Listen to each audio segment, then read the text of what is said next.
keinginan untuk maju di provinsi itu siap. Seorang politisi ini kalau tidak bermanfaat untuk rakyat, sebaiknya tidak usah jadi politisi.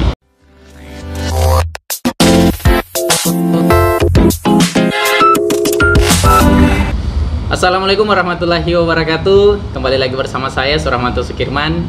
Jadi pada temu wacana kali ini saya sudah bersama dengan seorang anggota DPRD Kabupaten Toli-Toli, Paman Nurdin. Jadi beliau ini 4 kali ikut dalam kontestasi politik dan 4 kali memenangkan pertarungan. Begitu ya Paman? Ya, saya kira seperti itu. Dan pada kesempatan malam ini saya diizinkan mendapatkan kesempatan untuk sedikit mengulas tentang sosok Paman Nurdin ini. Dan Paman Nurdin, gimana kabarnya? Ya, alhamdulillah baik-baik. Paman Nurdin, terima kasih sudah izinkan kami temu wacana untuk duduk bersama Paman Nurdin. Jadi Paman Nurdin ini kalau saya tidak keliru, Paman Nurdin di 2024 itu bertarung masuk dalam Partai Bintang Reformasi. Ya, benar. Betul ya? Betul. Dan setelah itu di tahun 2009 ikut di Partai Indonesia Sejahtera. Ya. Dan akhirnya masuk di P3 di tahun 2014 Partai Persatuan Pembangunan hingga terakhir kali di 2019 masih tetap menjabat di partai yang sama sampai dengan sekarang. Ya. Paman Nurdin, bisa tidak ceritakan sedikit? Ini kalau di temu wacana kita itu selalu membahas tentang bagaimana masa kecil para sosok ini. Sosok Nurdin kecil itu seperti apa dulunya? Ya. Nurdin kecil dulunya ya saya kira biasa-biasa saja. Biasa-biasa saja. Kemudian semasa kecil ini saya dulu gemar main bola. Oh, suka bermain bola. Ya, alhamdulillah proses berjalan sampai saya menyelesaikan studi S1 di Universitas Tadulako, Fakultas Ilmu Sosial dan Ilmu Politik, jurusan Sosiologi. Oke. Ya, ketika itu saya beberapa teman menawari untuk menjadi PNS waktu itu. Sekarang kan ASN. Iya. Saya sampaikan kepada teman-teman, saya tidak punya niat untuk jadi PNS. Saya ingin geluti sesuai dengan disiplin ilmu saya di Fakultas Ilmu Sosial dan Ilmu Politik jurusan Sosiologi yang setiap saat berinteraksi dengan masyarakat. Ya, barangkali seperti itu. Oke, jadi Paman Nurdin itu memang dari sejak kuliah, setelah lulus kuliah itu pengen masuk diterjun untuk di dunia politik. Ya, saya belajarnya dulu semasa kecil masuk remaja masjid. Kemudian saya sekolah di SMP Negeri 2 sebagai ketua OSIS. Dan di SMA 1 saya masuk di OSIS juga. Saya kuliah di Universitas Tadulako, ya berkeinginan untuk menjadi kader HMI. Alhamdulillah ketika saya menjadi kader HMI lah yang membesarkan saya dan memberikan banyak ilmu tentang organisasi Himpunan Mahasiswa Islam Cabang Palu. Himpunan Mahasiswa Islam Cabang Palu berarti memberikan andil besar di pribadi Paman Nurdin. Ya. Paman Nurdin, menurut pandangan Paman Nurdin sendiri, apa itu politik? Ya, politik ini kan menurut saya sesuatu ingin mencapai suatu tujuan kan. Ya, politik itu. Jadi sederhananya bagaimana berpolitik ke depan bisa bermanfaat untuk masyarakat, untuk orang banyak. Berpikir untuk bermanfaat untuk orang banyak. Kalau kita terjun di dalam politik tidak bermanfaat untuk masyarakat, sebaiknya tidak usah masuk dunia politik. Jadi petani saya kira sangat luar biasa sudah. Jadi petani sudah sangat luar biasa. Sangat luar biasa. Ya, alhamdulillah saya selesai studi. Ketika itu saya mencoba gabung salah satu ormas di sayap dari P3. Ketika itu memberikan ruang saya untuk masuk ke partai politik pecahan dari Partai Persatuan Pembangunan, yaitu Partai Bintang Reformasi. Alhamdulillah tahun 2024 saya ikut, ya terpilih dengan suara 300 lebih, tapi sesuai nomor urut. Alhamdulillah ketika itu saya sekretaris PBR, maka saya urutan pertama. Urutan pertama inilah yang mengantar saya untuk dulu di DPRD Kabupaten Toltoli. Kemudian pada tahun 2004-2019 ya saya menganggap PBR ini tidak memakai lagi saya sebagai kader, ya ibaratnya ingin dibuang. Ya saya tetap antusias, kalau ridha Allah saya pasti terpilih lagi. Ya ketika itu saya pindah Partai Indonesia Sejahtera dengan perolehan suara 1033 dengan 3 caleg. Luar biasa. 3 caleg. Alhamdulillah saya terpilih. Kalau saya tidak keliru, saya kursi ke-10. Kursi ke-10. 10. Karena partai kecil ini, Partai Indonesia Sejahtera, menurut undang-undang hasil Mahkamah Konstitusi tidak mencapai, maka partai ini tidak diikutkan peserta pemilu ketika itu. Maka saya ditawari teman Partai Persatuan Pembangunan untuk masuk ke B3. Saya cuma berpikir, atau saya berpikirnya yang ngajak ini anggota DPR, sama-sama anggota DPR, cuma partai yang berbeda. Karena mendorong saya untuk masuk, ya saya bismillah saja masuk ke Partai Persatuan Pembangunan. Ketika saya pindah partai ke P3, maka saya di PAW. Sempat di PAW. Di PAW. Juga dari PIS ke PBR ke PIS juga saya di PAW. Di PAW ketika itu. Saya berpikir yang saya lawan incumbent, posisi saya sudah di PAW. Tapi ya saya bertekad bagaimana berbuat yang baik untuk masyarakat. Alhamdulillah saya terpilih di Partai Persatuan Pembangunan dengan suara 1.400 sekian kurang lebih. Luar biasa. Nah, setelah itu bertarung lagi. 2019 2024 ya, masuk dengan partai yang sama. Alhamdulillah se-Kabupaten Toltoli saya peraih suara kedua setelah Muhammad Randi, yang perolehan suara Muhammad Randi 3.000 sekian. Saya hanya mendapat 2.000 sekian, tapi di dapil saya urutan pertama. Nah, oleh karena itu saya berkeinginan untuk 2024 ini masuk provinsi. Cuman yang jadi masalah ya bagaimana respon masyarakat. Apakah saya diberi kesempatan untuk bertarung 2024 di calon provinsi atau tidak. Kemudian kedua, kalaupun diberi kesempatan, saya bismillah. Kedua, kalaupun saya diberi kesempatan Partai Persatuan Pembangunan untuk maju sebagai kader, saya maju. Kalaupun Partai Persatuan Pembangunan tidak menginginkan saya untuk bertarung di provinsi, ya tentu saya berpikir-pikir, ya kan. Tapi niat saya tetap di Partai Persatuan Pembangunan. Tidak tahulah kalau kepengurusan ke depan, saya tidak ingin lagi tidak masuk dalam komposisi dan tidak diberi ruang untuk maju ke provinsi. Oke. Jadi pada dasarnya untuk Pak Manurdin sendiri, keinginan untuk maju di provinsi itu siap? Saya artinya soal siap. Cuma kan saya melihat respon masyarakat. Apakah mereka menginginkan saya di provinsi ataukah bertahan di kabupaten? Tinggal melihat respon. Karena biarpun saya berkeinginan maju ke provinsi, tapi keinginan masyarakat bertahan di kabupaten, maka masyarakat yang saya harus ikuti. Harus bertahan di kabupaten.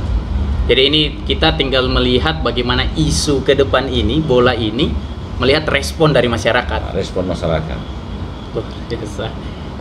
Pak Manurdin, kalau dari cerita Pak Manurdin tadi itu ada tren positif dari suara yang awalnya 2004 itu dari 300 itu naik sampai 2000 suara pada tahun 2019. Pak Manurdin, apa yang Pak Manurdin tawarkan ke masyarakat sehingga antusiasme masyarakat itu selalu terus naik untuk Pak Manurdin sendiri? Ya, pertama niat saya selesai studi masuk dunia politik dan saya terpilih. Saya selalu berdoa mudah-mudahan saya duduk di DPR, leher saya itu tidak menghadap ke atas. Leher tidak menghadap ke atas, selalu melihat ke bawah. Artinya saya melihat penderitaan masyarakat seperti apa. Kalau kita melihat ke atas, kita tidak lagi berpikir untuk kepentingan rakyat. Ya, tentu kepentingan yang lain-lain. Kalau kita melihat ke bawah, berarti kita melihat apa keinginan masyarakat. Ya kan, seperti itu. Oleh karena itu menurut saya, kenapa suara saya ini setiap pemilu naik? Ya, itulah yang saya awal katakan, bahwa seorang politisi ini kalau tidak bermanfaat untuk rakyat, sebaiknya tidak usah jadi politisi. Oke. Ya kan, seperti itu. Pak Manurdin, ini saya kembali ke persoalan akan siap maju untuk ke provinsi. Tentu sebelum maju ke provinsi ada niatan awal. Sebenarnya apa goals yang Pak Manurdin ingin capai sehingga Pak Manurdin berpikir kayaknya saya harus naik kelas untuk maju ke provinsi? Ya, saya 4 periode di DPR Kabupaten Toli. Artinya sudah merasa puas dengan 4 periode ini. Makanya saya harus merubah dalam artian saya harus naik kelas. Harus naik kelasnya ini maksudnya masuk ke provinsi.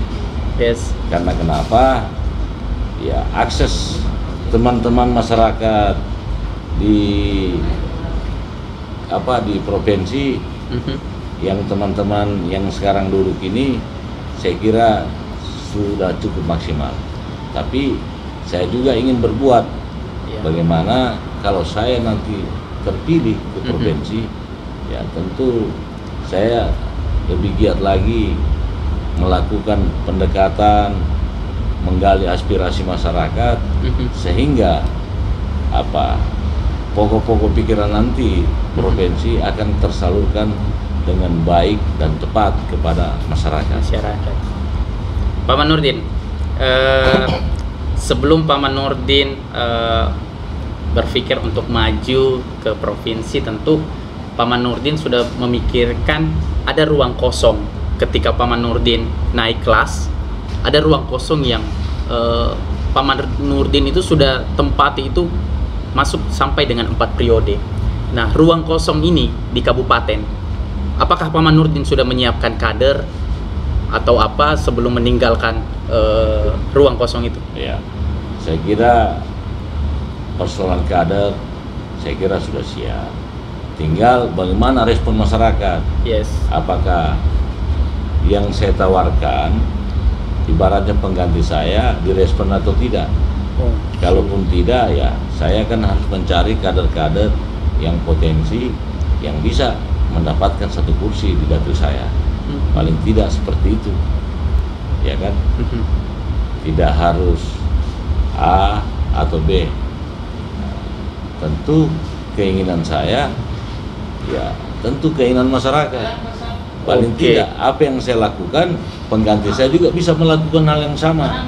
Oke, siap. Berarti memang Pak Manurdin ini sudah melihat bagaimana nanti reaksi dari aksi Pak Manurdin ingin maju ke provinsi, reaksi ke masyarakat akan seperti apa? Ya. Itu yang dilihat dulu, ya, berarti. Dulu kan. Siap.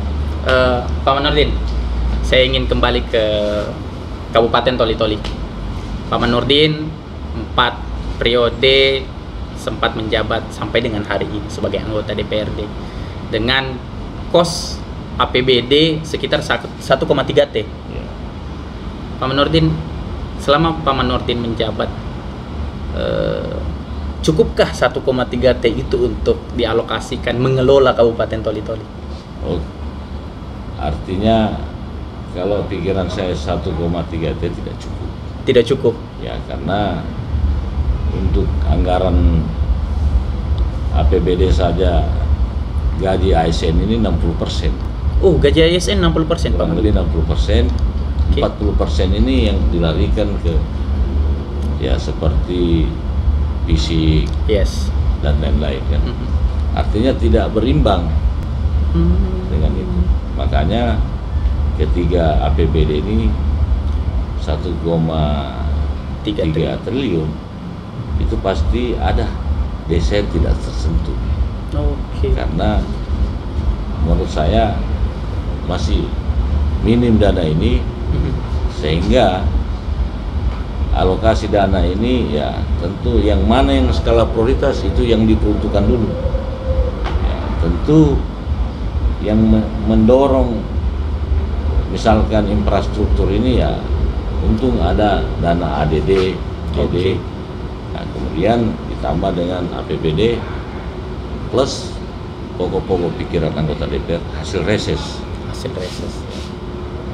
Pak Nurdin, melihat Toli-Toli hari ini, untuk dari pandangan Paman Nurdin, apa hal yang urgent untuk yang perlu diperbaiki di Kabupaten Toli-Toli?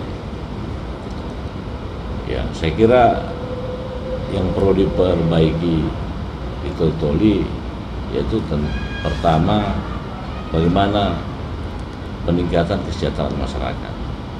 Paling tidak petani ini harus diberdayakan. Kalau petani diberdayakan, saya kira ini pasti sejahtera. Hari ini kita melihat para petani ini masih berteriak-teriak, ya kan? Karena menurut pengamatan saya, petani ini ya ada yang maksudnya baru mulai merangkak, kemudian ada yang sudah sukses. Ya, saya lihat yang sukses ini yang terus mendapat peluang. Seharusnya kalau menurut saya yang baru merangkak ini harus diprioritaskan sehingga bisa bersaing yang sudah sukses. Ya, kita lihat saja seperti apa kan. Petani, ya itu petani cengkeh, petani apa saja. Jadi seharusnya memberikan peluang yang sama. Cuma yang jadi masalah hari ini ada namanya kelompok dadakan, petani dadakan. Karena ada bantuan cepat-cepatlah dibuat kelompok. Tapi hari ini tidak seperti itu. Kelompok yang dibuat ini harus mendapat legalitas, paling tidak ada akte notarisnya. Nah, itu pemerintah sementara upayakan sehingga tidak ada namanya kelompok abal-abal. Nah, kan seperti itu.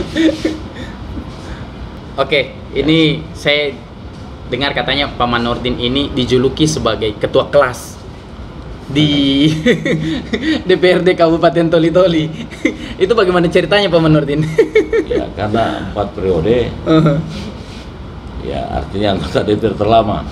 Anggota DPRD terlama. Dulu kilas sebagai ketua kelas. Ya, ini ketua kelas kan tidak ada dalam aturan. Tapi teman-teman menggelar saya sebagai ketua kelas. Saya terima. Ya kan? Karena kenapa? Ya, ketua kelas ini mungkin pikiran teman-teman karena sudah 4 periode, maka dianggaplah ketua kelas. Tapi ketua kelas maksudnya tidak ada beban. Tidak ada beban ya. Beda dengan ketua-ketua kelas yang lain kan di sekolah harus mengurus apa. Kalau saya, ya mereka gelar saya sebagai ketua kelas ya karena melihat dari priorisasi saya ini di DPR selama 4 periode. Barangkali seperti itu. Siap Paman Nurdin. Paman Nurdin, terakhir deh, memberikan sedikit pesan kepada kami pemuda maupun masyarakat Toli-Toli terkait Kabupaten Toli-Toli, apa yang perlu untuk kita sama-sama dari seluruh stakeholder perbaiki bersama. Ya, saya kira pemuda ini batu lampung bukan. Saya berpikir pemuda ini kan harus selalu mengadakan diskursus dengan teman-teman, baik ASN, kemudian DPRD, kan, ya, kemudian meramu, memberikan tawaran-tawaran program yang positif, ya, saya kira itu yang harus dilakukan pemuda. Tidak seperti pemuda memberontak, kan, artinya mengadakan suatu reaksi tapi tidak punya konsep.